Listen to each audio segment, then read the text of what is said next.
Assalamualaikum warahmatullahi wabarakatuh.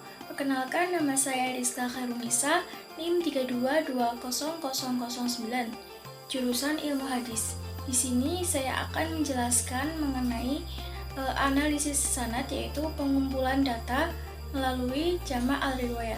Yang pertama yaitu pengertian dan manfaat jama' al-riwayat. Yang dimaksud dengan jama'at turuk atau jama' al-riwayat adalah menghimpun semua matan yang berbeda redaksinya namun hampir sama maknanya, lengkap dengan jalur sanad yang menopangnya. Mengumpulkan semua jalur periwayatan hadis yang sedang dikaji adalah langkah awal yang penting dalam kajian hadis. Metode yang digunakan oleh ahli hadis dalam mengumpulkan data ini termasuk kategori metode induktif atau manhaj al-istiqra'. Data yang beragam berkenaan dengan matan dan sanad dikumpulkan untuk dianalisa persamaan dan perbedaannya, kemudian dinilai dan disimpulkan. Dengan kata lain, jama' al-riwayat adalah langkah awal untuk menganalisa matan dan sanad secara holistik. Dengan terkumpulnya data, maka matan dapat dianalisa untuk melihat kategori bentuk beragam versi matan dan juga sejauh mana pengaruhnya terhadap perbedaan makna yang ditimbulkan. Sanad yang terkumpul juga dapat dianalisa dengan mudah. Analisa sanad dilakukan untuk mengidentifikasi siapakah yang berperan dalam timbulnya matan beragam versi tersebut. Apabila proses analisa kedua aspek tersebut telah dilakukan, maka peneliti hadis baru bisa mengambil kesimpulan mengenai sebab kemunculan ragam versi matan tersebut dan juga keputusan untuk menerima atau menolak perbedaan matan tersebut.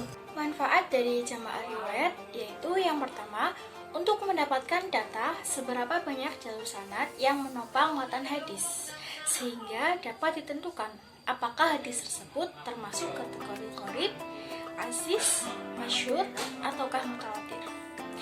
Yang kedua, untuk mendapatkan data mengenai domisili para perawi, sehingga dapat diketahui ke daerah mana saja hadis tersebut menyebar secara formal dalam majelis-majelis hadis, dari mulai masa Rasulullah SAW hingga masa para penyusun kitab hadis primer atau mukharrij. Yang ketiga, untuk mendapatkan data mengenai perbedaan kualitas masing-masing jalur sanad. Nah, setelah dilakukan komparasi antara satu jalur dengan jalur yang lainnya, maka akan diketahui mana jalur sanad yang terbaik dan mana jalur sanad yang terjelek dalam sekumpulan jalur sanad tersebut. Yang keempat, yaitu untuk mendapatkan data yang dapat digunakan untuk mengidentifikasi metode penyusunan dan penyeleksian para penyusun kitab hadis primer. Ketika penyusun kitab hadis primer memilih satu jalur sanad tertentu dan meninggalkan jalur-jalur yang lainnya, maka akan nampak alasan dari pilihannya tersebut.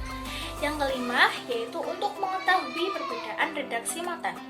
Jalur sanad yang berbeda seringkali dibarengi dengan bentuk redaksi sanad yang berbeda pula. Nah, dengan adanya data ragam redaksi matan ini, maka akan memudahkan peneliti untuk menentukan apakah yang terjadi. Apakah itu periwayatan bi al-lafzi, periwayatan bi al-ma'nah, ataukah terdapat kesalahan periwayatan seperti al-qalb, al-idraj, al-tasif, al-tahrif, atau yang lain. Nah, pembahasan yang kedua yaitu teknik melakukan jama' al-riwayat. Cara penulisan hadis secara umum dapat dikelompokkan menjadi dua, yaitu yang pertama dengan cara manual, yaitu dengan mencarinya melalui kitab-kitab yang tercetak. Dan yang kedua yaitu dengan cara digital, dengan menggunakan software program digital hadis seperti program Jawami Al-Kalim, Al-Maktabah Asyamilah, Ad-Durra As-Saniyah, dan lain sebagainya.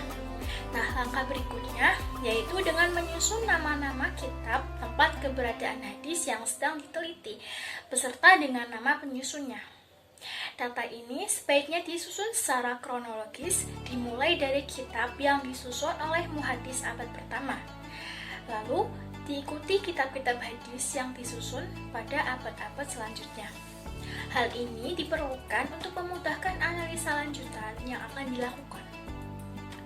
Nah, langkah selanjutnya yang perlu dilakukan untuk memudahkan keperluan penelitian ini adalah dengan menyusun struktur jaringan sanad atau syajarah al-asanid yang dilengkapi dengan informasi tentang sirat al-tahammul al-ada, kualitas masing-masing perawi, tahun lahir meninggal, dan asal serta domisili para perawi. Nah, struktur jaringan sanad yang dibuat bukan struktur jaringan sanad yang terpisah-pisah berdasarkan kitab asalnya, tetapi struktur jaringan sanad yang diharapkan ialah struktur sanad gabungan dari berbagai kitab tempat keberadaan hadis yang sedang diteliti. Dengan menyusun struktur sanad gabungan yang komprehensif akan membantu peneliti untuk mengidentifikasi berapa jumlah sahabat Nabi yang meriwayatkan hadis tersebut. Nah, jalur sanad yang melalui sahabat yang berbeda ini dinamakan dengan al-syahid. Dan yang kedua, terdapat berapa jalur sanad yang memecah setelah para sahabat tersebut. Jalur sanad yang bercabang atau memecah setelah sahabat ini dinamakan dengan al-tabi'. Dengan struktur sanad gabungan juga akan memberikan gambaran awal mengenai penyebaran hadis ke berbagai negeri dari masa Nabi hingga masa para penyusun kitab. Nah, pembahasan selanjutnya yaitu tentang sanad dan matan hadis al-ishraf. Untuk memberikan gambaran yang lebih jelas mengenai bagaimana jamaah riwayat dilakukan, terdapat satu hadis yang dapat dijadikan sebagai contoh, yaitu hadis tentang al-ishraf atau berlebih-lebihan, yang redaksinya berbunyi, Inna minas sorofi angtakulah kullamashtahita, yang artinya sesungguhnya termasuk berlebih-lebihan adalah jika engkau memakan semua hal atau makanan yang engkau ingini. Nah, setelah hadis tersebut ditelusuri dengan menggunakan berbagai metode takhrij dan juga menggunakan program Jawami Al-Kalim, maka akan ditemukan bahwa hadis tersebut berada dalam kitab-kitab hadis primer, yaitu yang pertama, kitab Sunan Ibnu Majah karya Ibnu Majah, kitab Al-Ju' karya Ibnu Abi Dunya, kitab Al-Musnad karya Abu Ya'la Al-Muwassali, kitab I'tilal Al-Qulub karya Muhammad bin Ja'far Al-Kharaiti, yang kelima, kitab Al-Majruhin karya Ibnu Hibban, yang keenam, kitab Al-Kamil fi Du'afa Ar-Rijal karya Ibnu Adi, yang ketujuh, kitab Al-Afrad karya Ad-Daruqutni, yang kedelapan, kitab Al-Fawaid Al-Mutaqoh karya Abu Al-Fatah bin Abi Al-Fawaris, 9, kitab Hilyatul Auliya karya Abu Naim Al-Asfahani, dan yang terakhir yaitu kitab Syu'abul Iman karya Al-Baihaqi. Di dalam kitab-kitab tersebut, hadis al-ishraf ditemukan memiliki jalur sanad yang beragam. Begitu pula dengan redaksi matanya, terdapat perbedaan antara satu dengan yang lainnya. Untuk memudahkan analisa terhadap sanad hadis yang beragam tersebut, perlu disusun struktur jaringan sanad gabungan.